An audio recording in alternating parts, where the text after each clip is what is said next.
Flirties. On the show today, we welcome the brilliant Dr. Sue Varma. Dr. Varma is a board-certified psychiatrist, clinical assistant professor at NYU, a former medical director of the World Trade Center Mental Health Program after 9/11, and author of the insightful book, Practical Optimism, the art, science, and practice of exceptional well-being, here today to have a conversation with us about how optimism intersects with dating, relationships, and self-worth. Hi, Dr. Varma, and welcome to Hi. Flirtation. Hi, I'm so excited to be here. Thank you for having me. Oh, thank you so much for being on the show today. This is a real pinch me moment here at Oh, Flirt headquarters. I've hey. been just a fan, a follower, admirer for about a year and a half now as I discovered you on the Bright Side podcast. Oh my That God, was thank you. my introduction to you and your work. And just thank you for doing what you do.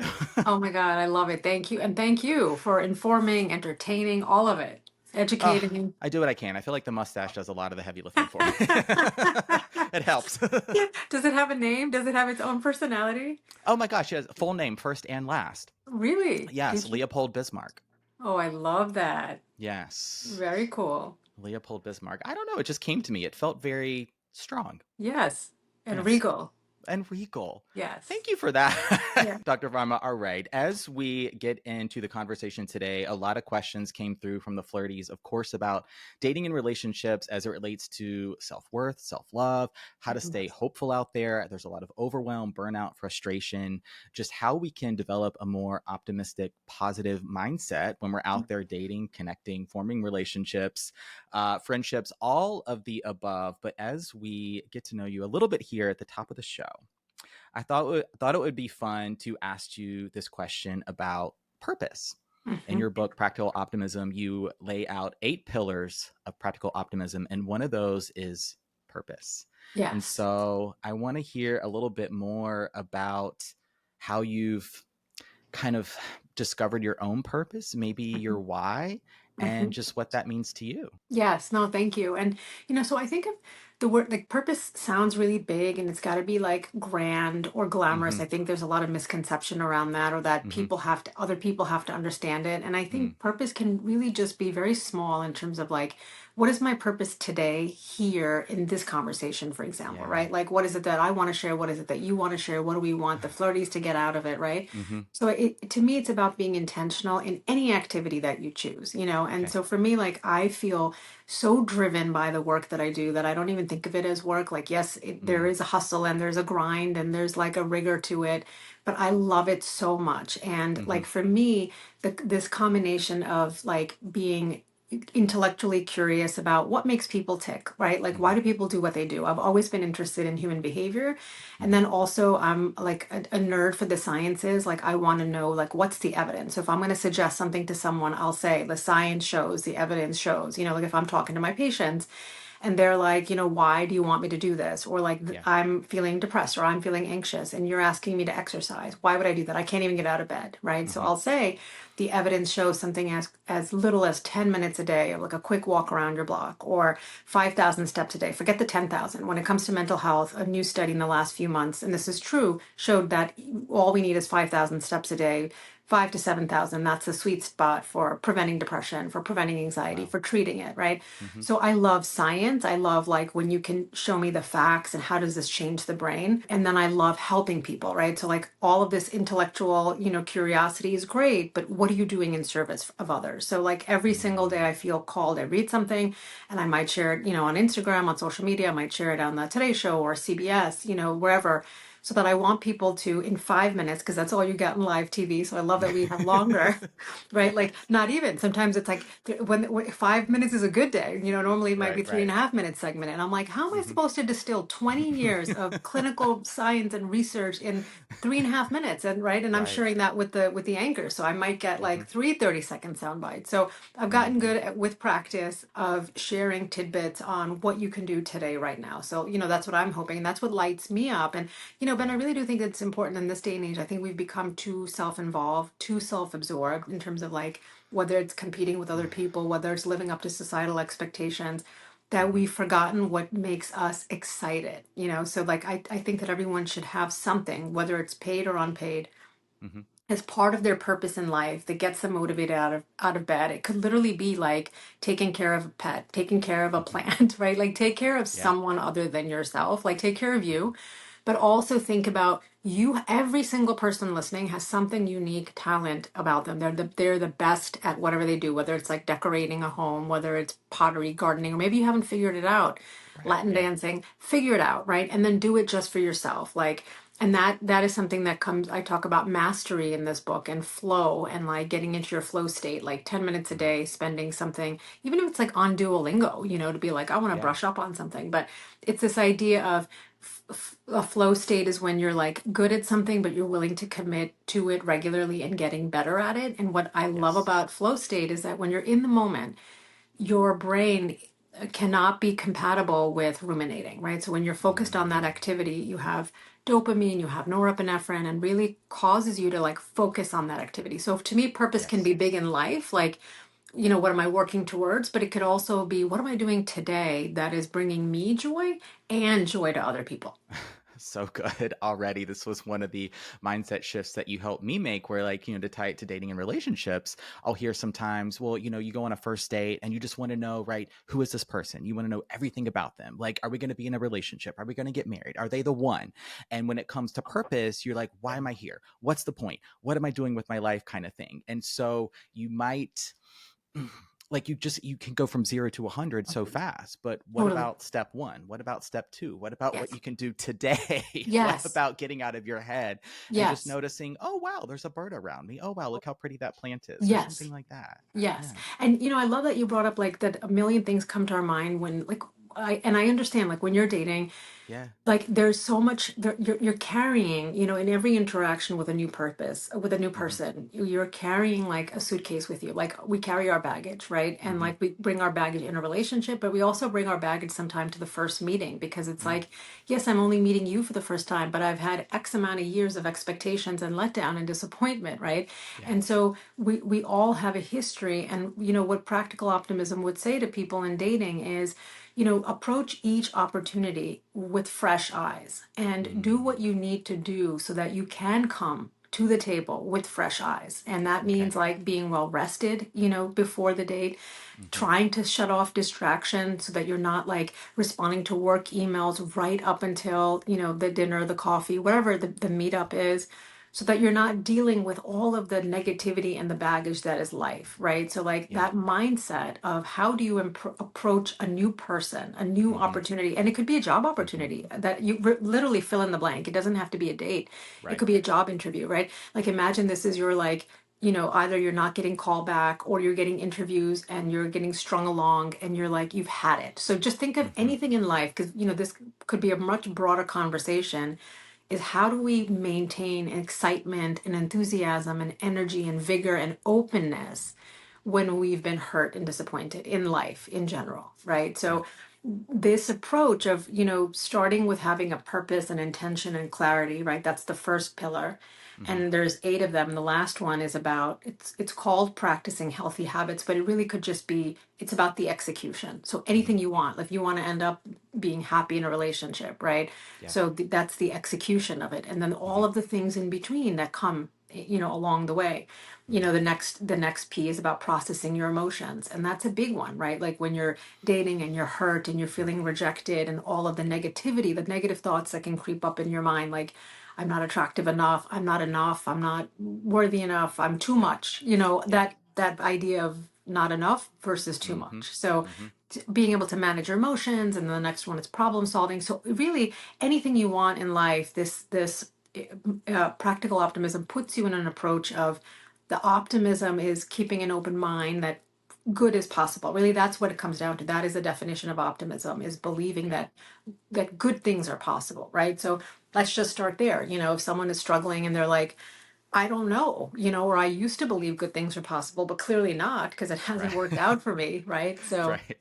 being aware of how your pessimism is not only creeping in, but how it's Yes. debilitating you, because there's a difference, Yes. right? Like we Hmm. all have I think pessimism in small doses has been shown to be healthy, because it makes you do Mm. your research. Like it might make you want to figure out, is this the right person for me? I want to do a little background. I'm skeptical in a healthy Hmm. way, the trust but verify type approach. Yes. Yes. But too much of it makes us paralyzed, because you're like, nope, I'm not dating anymore. There's no one out there, right? Like, so you Yeah. have to kind of, you want to marry a little bit of healthy skepticism, pessimism. I say that the optimists build the planes, but the Yes. pessimists build the parachutes. Parachutes. Right. And we need both, right? Like Right. we want the planes, but we want the safety measures. So do your due diligence on the person. And by all means, if something doesn't feel right, investigate it, right? But that doesn't mean to stay home and never leave your home again because you've been heartbroken. Right, right. Okay, we're going to stay here. You know what? I'm going to scramble all of my questions all over the place because Please. some things are coming up here at the start of the interview that I know the flirties, like I try and put myself in their minds. Like, what are they thinking right now? And one thing I think they might be thinking, just to reframe or recap Practical Optimism a little bit, it's get the book. And also it's about daily habits. It's Hmm. about daily practices. It's about having an open mind. It's about being curious. It's Hmm. about practicing a lot of patience and self-compassion, because one of the questions that we're going to get to in a moment, right, is happiness as a choice, or is happiness a choice? I think too often we just want to feel the emotion, right? We Hmm. just want to feel the relief. And so we'll do sometimes whatever we have to do to get there to feel that, which might be going all in on a connection, on a relationship that isn't good for us, but they're texting us back, right? Maybe we're hooking up and that's good. Maybe they're liking our story, our post. We know they're a terrible match for us, but they're giving us something that feels good. And in that Hmm. regard, too often we outsource our self-worth, our just feelings of self-esteem and self-confidence to somebody else, right? And then we get in this loop, this trap that can be very tricky to get out of. But I want to come back to this thing you mentioned a moment ago about biases, right? So for the flirty that's listening, that is, you know what, it's never worked out for me, it's not going to happen, or they're having these thoughts of, God, how did they get the date, right? How are they in a relationship? How did it work for them, but it's not working for me? Hmm. How can we start to flirt with those thoughts a little Yeah. bit?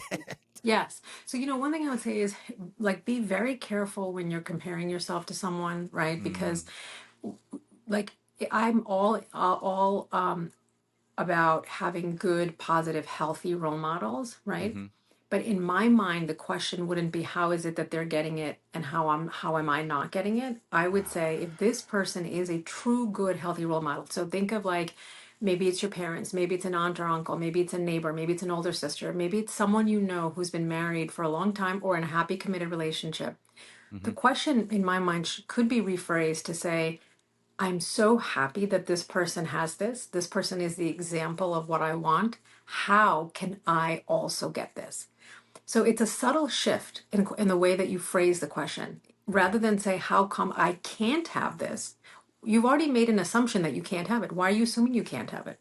Why not mm, say, they have this and I too want this? That mm, rephrases the question and frames it in a positive way to yeah, say, this too is possible for me. And it's all that I have to do now is figure out how to get it. I know what I want mm, because mm-hmm, that's the first step, right? mm-hmm, Because a lot of us will lie and cheat ourselves and say this breadcrumbing situation that I'm in, this person who's orbiting me by looking at my stories and never really responding or never asking me on a date, yeah, we tell ourselves that this is what we want. That, oh yeah, of course, the person who's already giving us the little bit of attention that we see, the low hanging fruit that we see as possible. mm-hmm, Scratch that. Think yeah, bigger, right? Like okay, think bigger. Think like ideal.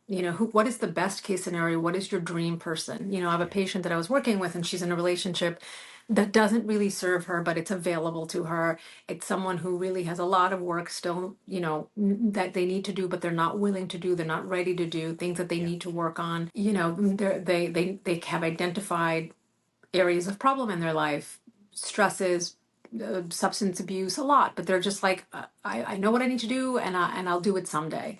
mm-hmm, Versus this person has been in therapy for a long time. They have like worked on themselves, and they're so ahead of the game. And I said, okay, mm-hmm, look, this is fine. You can be happy in this situation. But it sounds like you're not, right? So, what would be an ideal, right? And then when we started listing characteristics, who this person is, how old they would be, how much mm, money they would make, where they would be living, like she was like, oh my God, I just never even thought that that was even possible, right? So the first wow, step yeah, is just envisioning what it is that you want and think big if there was no limitation. A lot of people say, yeah, well, that can never happen. That person doesn't exist. scratch that for a minute, right? Hmm. And there's an optimism intervention, and it's called best possible scenario, where you envision that the thing that you want, the person, the relationship that you want, it has already worked out.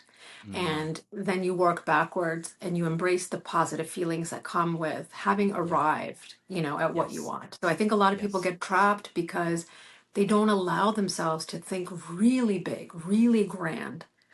And Oh, and so they accept a lot less because they think this is all that's possible, or they hold on to these negative, unfulfilling relationships because they're like, I don't want to be alone, right? If yeah. I like this person is giving me enough, Hmm. and the alternative seems so stark and gray. And I think, Hmm. people can't handle two things, and they can't handle boredom and they Hmm. can't handle uncertainty. And they did an experiment where they had them, people in an experiment sit for 15 minutes, and they left them with like an electrical shock stimulation, and Uh-huh. people would rather shock themselves than sit there alone and bored. So what does that Wow. say? That we want to feel something, Yeah, exactly. right? Like to Or we your want point. that distraction, right? We don't want to be with Yes. ourselves. Right, Yeah. right. And I've had patients who are like, I can't even be alone in the shower. I'll put music on, like I'll have Netflix streaming. I'll Oh have to my like, think of gosh. like, our parents' generation would fall asleep to the TV, right? Like, Yes. so this idea that we would do anything but be by ourselves, that is what scares me the most. And I talk about Mm, this concept of having an aloneness practice, right? okay. And it's this intentional idea of I'm choosing not loneliness. I'm not saying embrace loneliness because we have a whole crisis of that happening, but I'm saying Yes. choosing to really enjoy your own company, getting to know who you are, like as if you were somebody else, enjoying your Mm, company. yes. And, when we are feeling good in someone else's company, it's not that person that's bringing the positivity, the joy, the recreation to the table. Mm-hmm. It's us, it's our Mm-hmm. own ability to experience joy that is being brought out in this other person's company, right? But it Yeah. is Yeah. our own ability to experience joy that we're tapping into, which already exists, that doesn't Yeah. require another person. Yeah. So date yourself, like I love having lunch by myself. I love like it doesn't have to be a vacation. Like if that seems like a lot of people are going on vacation by themselves and love it. Mm-hmm. But I would Solo say trip. just, Yeah. yeah, solo trips are like a big industry now, but like Mm-hmm. a museum, a movie, like the idea of being caught on a Friday night, like, eat at the bar, talk to the bartender, like Yeah. talk to the server, talk to people, go when you're going to the bathroom, talk to the people there, right? So it's Mm-hmm. it's a different mindset shift of you're not operating from a deficit. It's not that you're alone. Right. You're open. And I think Right. it's a different way of looking at things. You're offering the flirty so many good pieces of dating advice. And one I want to come back to is this one you mentioned about like almost reverse engineering your life in the sense that if you knew a year from today, a year from this exact moment listening to this episode, you were going to meet your dream person or you were already going to be in your dream relationship, how would you show up today? Right? How Yes. would you start acting not just out in the world differently, but within like how would you treat yourself differently? Yes. Yes. Would you have an aloneness practice, right? Would you take the solo trip? Would you do the Friday night out to catch a movie or take yourself out for brunch? Like I think so many of us are in this waiting for when mentality Yes. of when I have the relationship, the person, I mean the finances, the job, the whatever. And yes, there's going to be some restrictions with regard to maybe finances, but why wait? You can do a Totally. lot now. Yeah. Totally. I love that. And what you're saying is really giving people, like, I think, hope, right? It's like this belief Yes. that what I want Hmm. is absolutely achievable. It exists. It's possible. I'm going Mm-hmm. to create it. How is it possible? Because I'm going to create it, right? And I Mm-hmm. think the biggest thing we do is accept defeat before even like getting out of the gate, Yeah. and therefore we don't put ourselves in situations, and I'm a big Right. believer in like meeting people in the wild, like Yes. organically. And I love that there's so many new opportunities that are popping up no matter what your interest in is, if you're cycling or running or yoga or like Mm-hmm. book lovers meeting. There's so many like great outdoor book clubs, silent book clubs. Mm-hmm. There's daytime discos. Like 6 to 8 p.m. like early bird, like dancing, like whatever it is. And I think that when I see people who are happy and like lit up in their own company, I'm like, you're gonna live till Mm-hmm. 100 because they're not waiting for anyone to do anything. And they might be in relationships and they may feel like, yeah, Yeah. this person isn't giving me what I want, or like maybe they've decided that they're destined to be stuck with this person, which is not great, right? But they've Hmm. been, together for 30 years and they're like, whatever. But they go out and they have their own friends and they have their own interests. Very So important. how do you light yourself up from within? And I love what you're saying. And maybe it is practicing that mentality of, I know for a fact that it's going to work out. And I'm going to then Hmm. operate backwards from that point. And I love that. Like reverse Yeah. engineering, just like you said, and doing all those fun things right now. But what you're doing is you're putting yourself in this very positive, we are attracted to positive people. Yeah. Optimists and practical optimists hold on to friendships like no one else. They have friends from Hmm. childhood, they're always meeting new people. They are the life of the party. They emanate so much goodness. They're Hmm. smiling and warm and kind to Hmm. other people. And that signals I'm a safe space. Talk to me. Yeah. Tell me your problems. And people Yeah. like just like gravitate towards them, Yeah. compared to someone who's angry or hostile or like bitter, or like you meet someone at a party and they're like just getting drunk and they're like, screw people. People are all assholes. I'm like, who's gonna want to date someone like that, right? Right, Like, right. Dare I say an optimist practice is to flirt? Yes. Go out yes, and make yes, connections? Yeah. yes, I'll just offer a quick flirting tip. I think one of the traits that makes people gravitate towards me is not the mustache. That might repel them. That might make turn them away.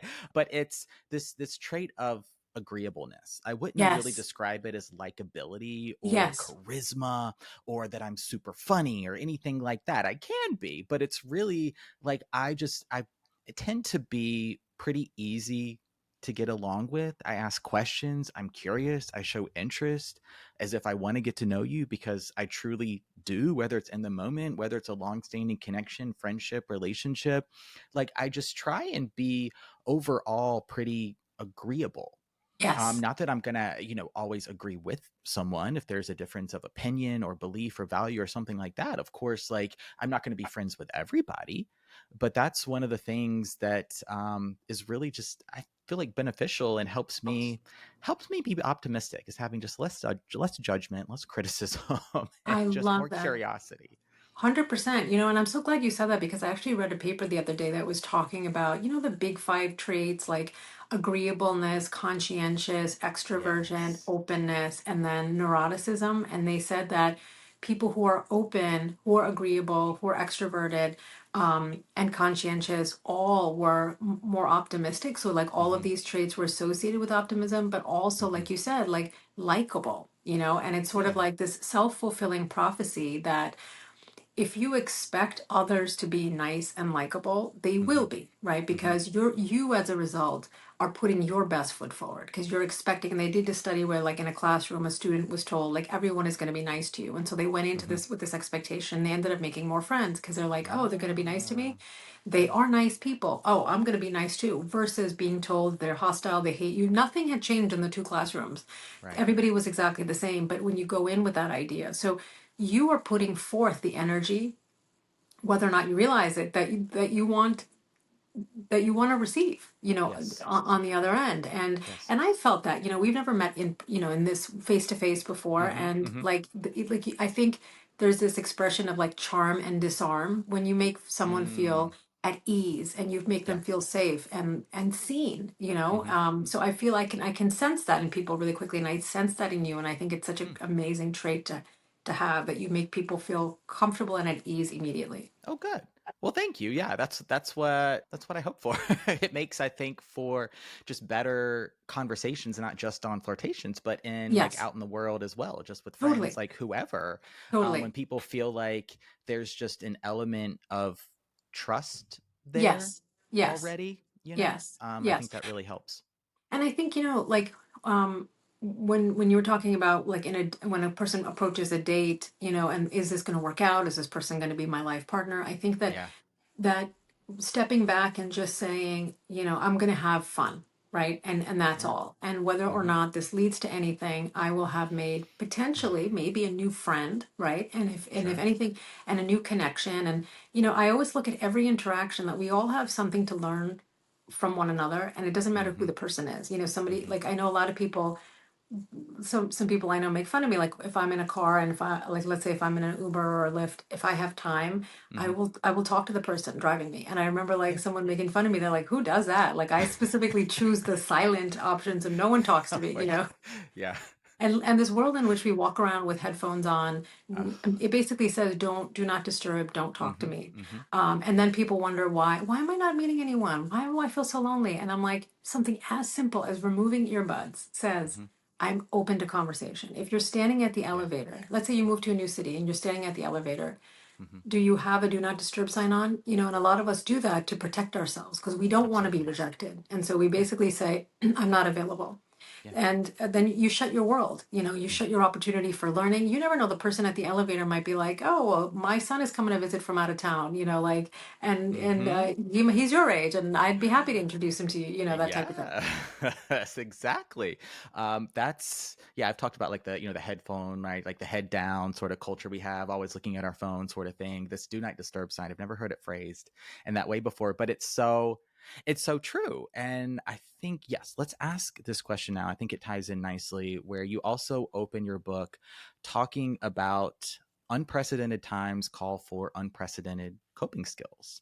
And so tying this also to a discussion about mental health, I think, Mm, of course, practical optimism really ties into mental health. And a part of what I'm bringing in a couple things here, a few things, which I tend to do, but I also want to talk about here this feeling of, I feel like just emotional overwhelm, of mm, numbness, of yes. almost shutdown, of burnout. I Hmm. feel like this is an elephant in the room that we're not really acknowledging or talking about. Hmm. Where, it's we want connection, Yes. but we're at home by ourselves scrolling on our phone while we're listening to Netflix, while we're FaceTiming, while we're cooking dinner. And then, oh, now the smoke alarm's going off. We Yeah. don't want to be bored, right? We don't want to Yes. be with ourselves. We're looking for Yes. those distractions. Yes. And yet, at the same time, we're just sort of emotionally numb.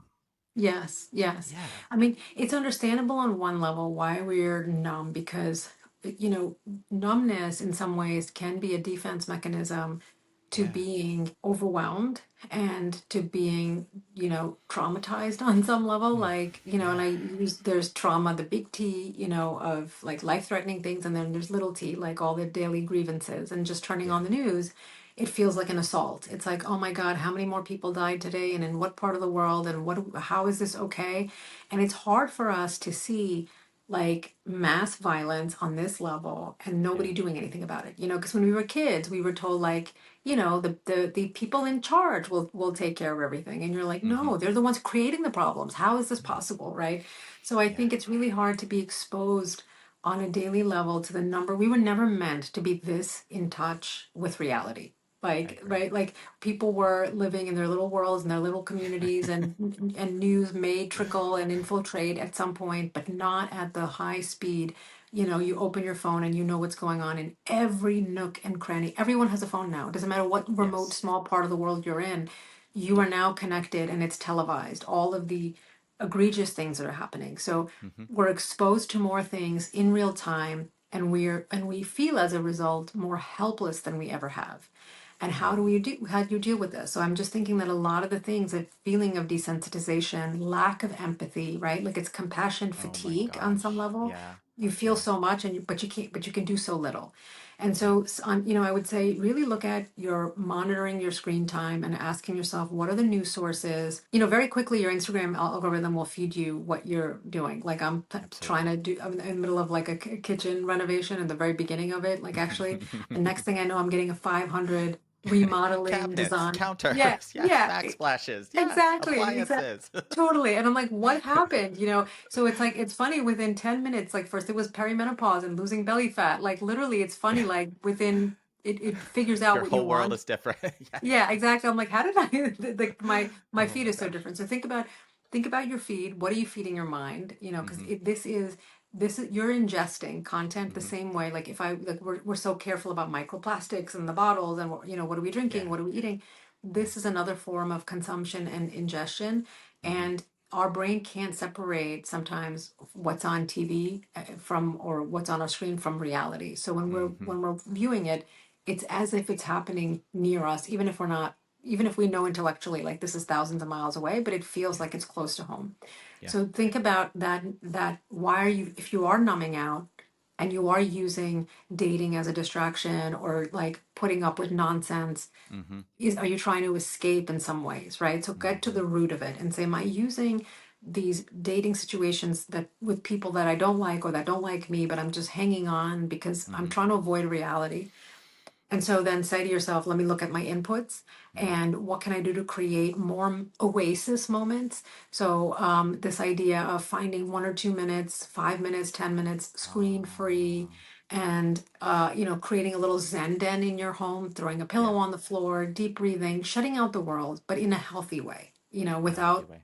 without replacing one distraction for another. So, and Okay. really I would say step back and assess, get a bigger 360 view of your dating life and social life in general. Because a lot of times people will say, I'm with this person that I don't really like, but I don't have a choice because I have no one else to hang out with, Mm-hmm. and are you using this simply for companionship, Mm-hmm. and are there other people who could also fit, who would bring you greater joy, without Yeah. making you feel bad about yourself? Because I think Right. ultimately when we're with someone that we're not excited about, we feel badly about ourselves. Like, really? Like, what am I doing? Like, this is not aligning with my values. We don't Right. feel like we're being authentic.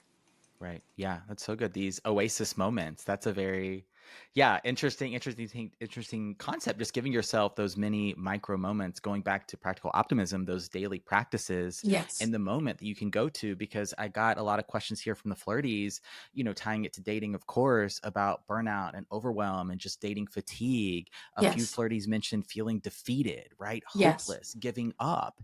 Yes. And I imagine all of this ties into these feelings of, right, is it ever, if you're single and listening, is it ever going to happen for me, right? Yes. What's wrong with me, kind of thing? Why isn't this working? Yes. Yes. Yes. Yeah, and I would also say is like it's okay to be honest. Some it doesn't have to be the first date, right? But if you see Mm-hmm. something going or you see things progressing, I think a lot of times people are hurt because they're afraid to ask the big questions, and then they're like they wait Absolutely. until like the 10th date and they're like, oh, you never wanted to be in a relationship? Like, I had no idea, Mm-hmm. and because they were so afraid of turning the other person off. So Right. I feel like getting good valuable information that might change your level of emotional investment, Mm-hmm. and then I'm not saying you don't need to you don't continue. You may decide like, okay, that's fine, Right. neither am I at this time, right? But Yeah. just so that you and the other person are on the same page, having those kind of conversations. And it may start with something like, how are the apps going for you? How has Mm-hmm. dating been going for you? Mm-hmm. And asking open-ended questions allows another Mm. person to share, Very and then important. they may on their own be like, yeah, it's fine, I'm not looking for anything right now, so it's perfect for me, Yeah. and then you get your answer in a way without having to put yourself out there or feel vulnerable. But Yeah. I guess the point I want to make is that it's okay to be vulnerable and it's okay to get rejected, because that's rejection is information.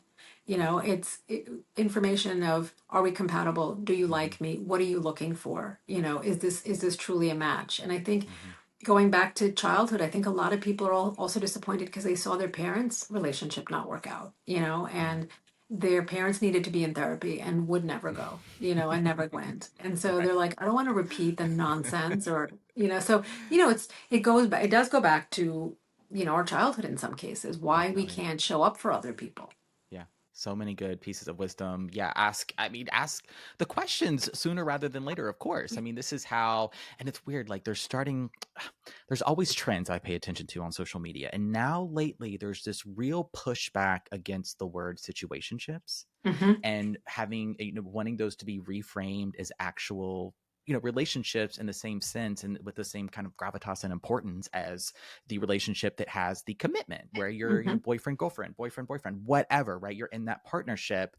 And ultimately, I think we're driven by our need for connection, to be Hmm. seen, wanted, understood, valued, needed, right? I get that, but Yes. I still say ask those important questions sooner rather than, than Yes. Yes. later, Yes. because you Yes. might really hurt yourself. Yeah. Totally. Totally. Yeah. Yes. And I see that. And I think it's just it is what it is. I think on one level, like we want to be sensitive and respectful of however that person defines connection for them. Sure. Yeah. But I think that that's important conversation to have, is how do you define connection? Like, and what does that look like? And even something, I had a patient who like felt so much better when she asked, like, what is the frequency of connection that you would like? Like, is it That's a good texting one. once a day? Is Yeah. it 3 times a week? Is it once a week, so that you're on the same page? Hmm. And if your question alienates the other person, then that is also information that, Right. like, I'm trying to be respectful, and that you're perceiving that as me being,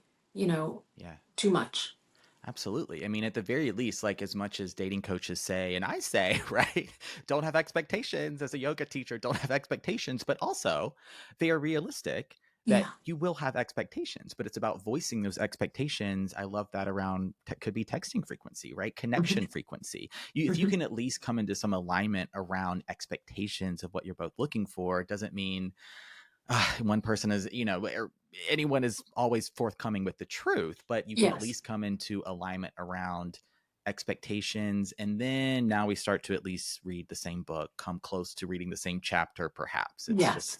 It'll help Yeah. alleviate a lot of anxiety and perhaps hurt in the long run. Totally. Yeah. Totally. All right, Dr. Varma, I've got a few more questions I got to get to. One you just alluded to, the flirties. This was probably the most popular question that came through, this feeling of enoughness, Hmm. right? And so, how does that tie into practical optimism? This concept of being enough, not enough, too much? Yes. Help us. Yes.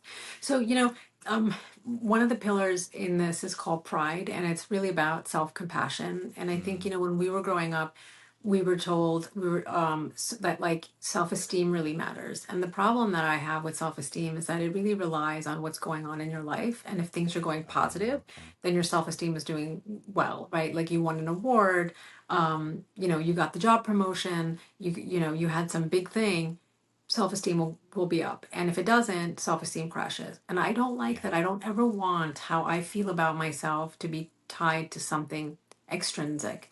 And so, Wow. in terms of like self-compassion says that you are enough and you are worthy simply because you exist. That's it. Hmm. I don't have to have any reason. Nothing good has to happen. And even if you think about it, when friends catch up, they're like, what's new, right? Like, am I performing for you? Why do I have to have something that's new, right? Like, I Yeah. wrote one Yeah. book. The question is like, when is the next one coming out? And I'm like, girl, can we just like take a Okay. moment? Oh my God. Yeah. Yeah, for real. And I'm like, do you know how many years goes into writing this? Or like, Ugh, when somebody has one baby and like within 3 months, like, when's the next one? And you're like, ugh, dude, I'm yeah. still like nursing, doing overnights with this one. Like, what are you Yes. talking Yes. about? So we're in this society that like ties, you're only as good as your last project, you're only as good as your next project. And it's like, screw Wow. the projects. No more projects. Let me Yeah. just be. And that's what Hmm. self-compassion says.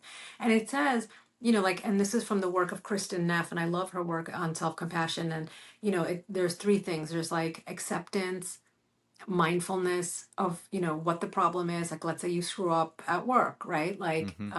you're observing, you're aware of the negative Hmm. thoughts, you've accepted that this situation happens. And Hmm. then there's a piece about it of common humanity, like, we're human. This, I'm not the first person that this ever happened to.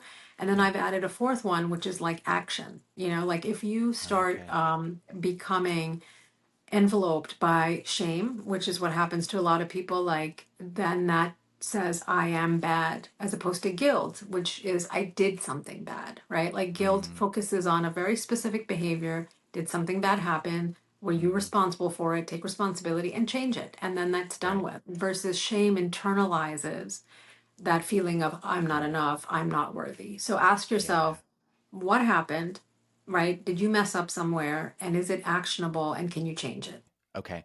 I got a follow-up question here. I wanted to talk about empathy. Mm-hmm. I feel like there's a huge deficit of Yes. empathy, specifically in dating. I Mm-hmm. think there is an empathy gap, to be quite honest, between men and women, Mm-hmm. where women tend to have more empathy than men. If you're listening, fellas, you're the ones here. We're not talking about you. We're not talking about you, but I think there is an empathy gap. And what can happen is we build those walls, right? We close ourselves off. We have a hard time trusting others. We have a hard time putting ourselves in other people's shoes, from seeing things from other people's perspectives, from trying to just to understand where someone may be coming from. We may be quick to just move on, right? Ghost. Well, they ghosted me, I'm going to ghost the next person. I'm going to ghost them back, or whatever. And so I just want to hear a little bit more about self-compassion, but specifically empathy, and how that plays into practical optimism. Yeah, no, that's wonderful. Thank you for asking that. One question that I often struggle with is, can you teach someone empathy? Ooh. And I think that's so hard. What would you, I'm curious what you think. I think it's a learned skill, Hmm. right? I think some people may be more naturally inclined to empathy than Hmm. others. I Hmm. think about, like, I've always had this natural inclination to care for other living things. I think about, like, the kids, like, on the playground that would, like, try and, like, chase bugs or something, or play with bugs, maybe out of curiosity. But me, I was like, don't hurt it. Please Yeah. don't hurt it, right? Be kind. It's alive. Yeah. So I've always had this inclination towards empathy. I also read a lot as a kid. I did a lot of Hmm. experiential learning and playing with toys and things. So I feel like it was always there, but also it was learned and it Yes. was nurtured within me by my parents and my teachers.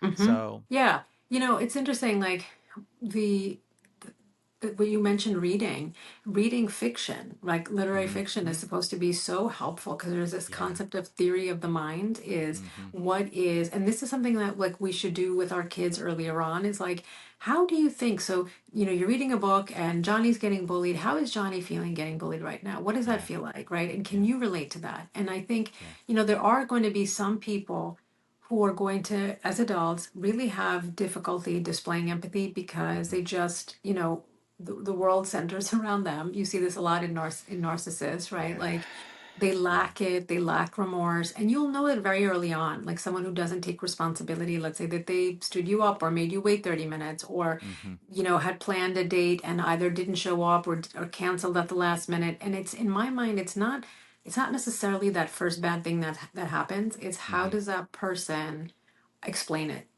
do, or Hmm. do they try to explain it away, do they rationalize it? So it's Yeah. like the situation, like let's say somebody had to cancel at the last minute, that's one thing, but do they Hmm. seem to acknowledge what they put you through or what were the ramifications for you, so Yeah. how that person deals with it, I think, is very telling. And some people, I agree.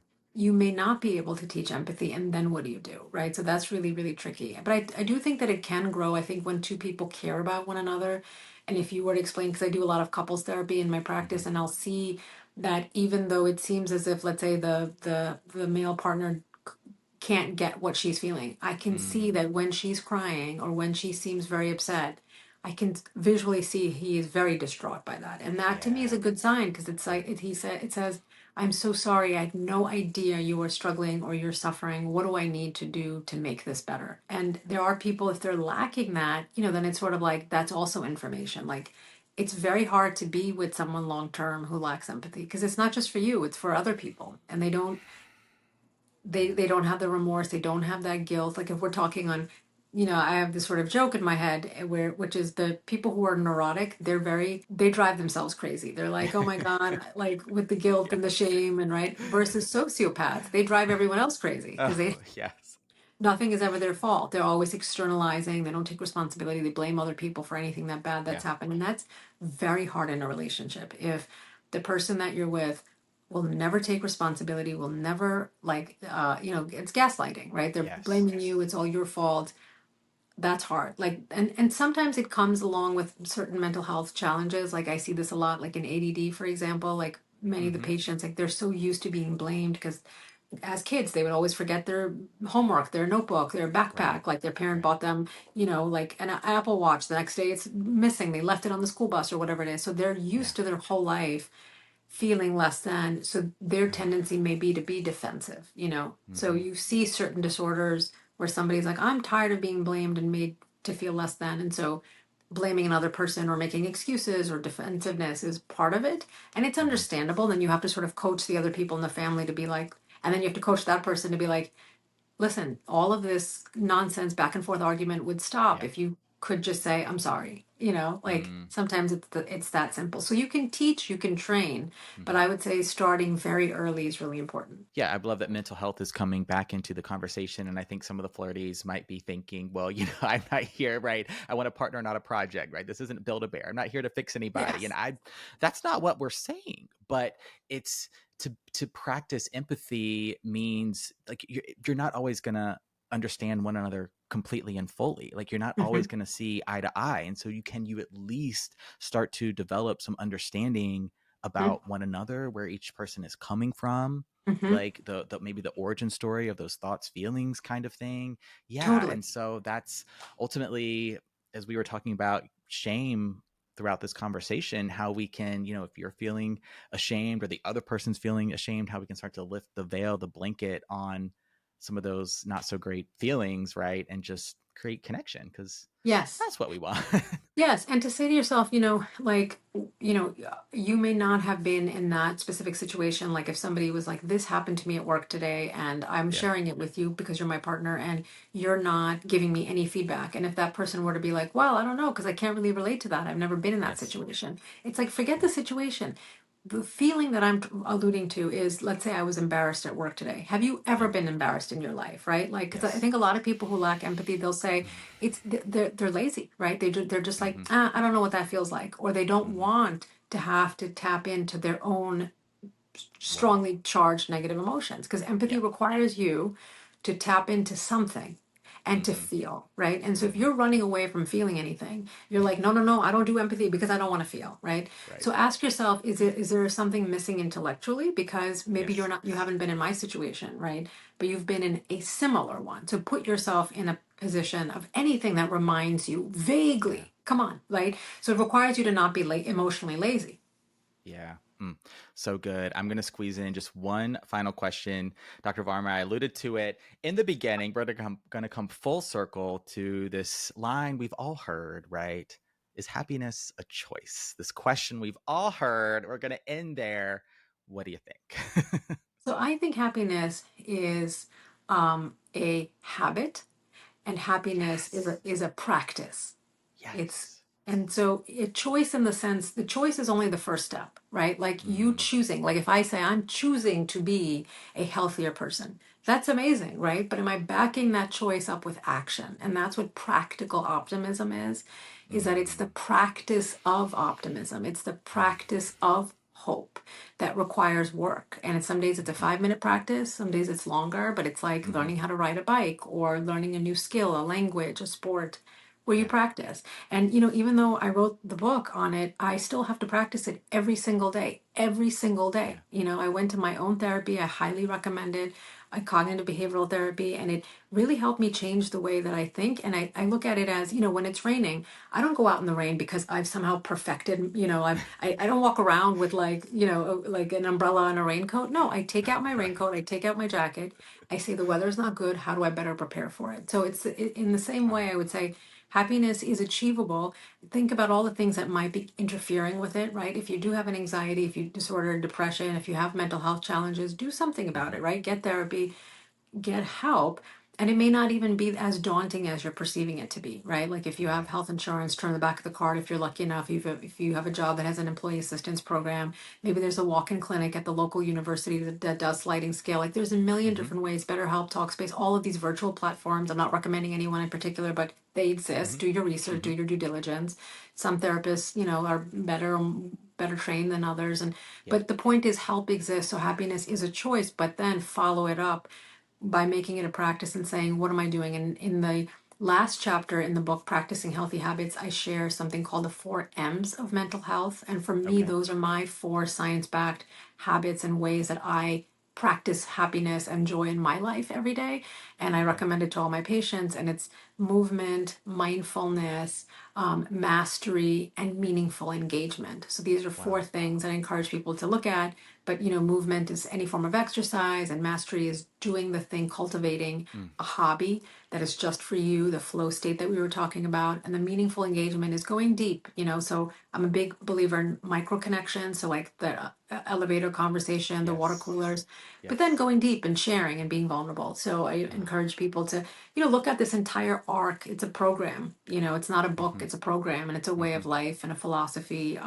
But there's so much science behind why optimists are richer, they're happier, they live longer, Yeah. they have less heart disease, less heart attacks. They're just successful in every aspect of their life because of Yeah. this mindset that they adopt and that they practice.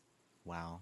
Dr. Sue Varma, thank you so much for being on Flirtations today. Just a dream collaboration, as this was hearing that first interview you did, or a interview you did, for me, your first one on the bright side over a year ago, getting the book Practical Optimism, following you, and now chatting with you today. This was the mindset shift for me. Is happiness a choice? Happiness is a practice, right? Thank And you. that's Thank you. ultimately what it really is. Yeah. And because I've struggled with depression my entire life and just wanted to feel better, and often ask myself, why is it not working, right? Not why am I not feeling better yet? And so for all the flirties listening, if you're having that experience right now, reflect back on where you were a year ago.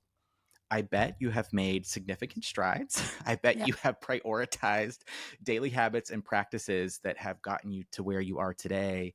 And a year from now is only going to be even better.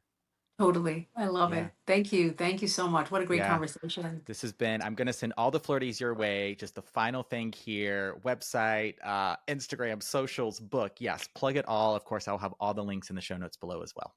Yes, no, I would love to stay in touch with folks on Instagram. It's the word Dr. Sue Varma, the word Okay. DOCTOR Sue Varma, and my website is the same thing, drsuvarma.com. But I would love to stay in touch with people and get the book. And when I wrote it, I was given a book when I was a teenager. It was called Wherever You Go, There You Are by John Hmm. Kabat-Zinn, and it changed Yeah. my life, and I kept it by my bedside. And my hope and goal was that this book will be like a forever companion of yours, that you come back to it, at different stages, different problems, Hmm. and work it. And it's a gift. It's a piece of me to Yeah. you, to the world, because I can't be there physically helping each person, but I want to. Right. Like that, that's the desire, is to be able to create more joy and alleviate suffering. So that's the purpose. Going back to your Yes. initial question, that is my purpose, I feel Yeah. like. Wow. We've really come full circle. I have all those links in the show notes below. And I love the cover as well, because I'm a beach boy and I feel like I'm at the beach, Yes. right? That's Oh, a I happy love place for that. me. Thank So I you. appreciate that as well. Yes, yes, Yeah. yes. That's why we did it. Dr. Yeah. Yes. Thank you, Dr. Sue Varma, for being on Flirtations today. Thank you for having me.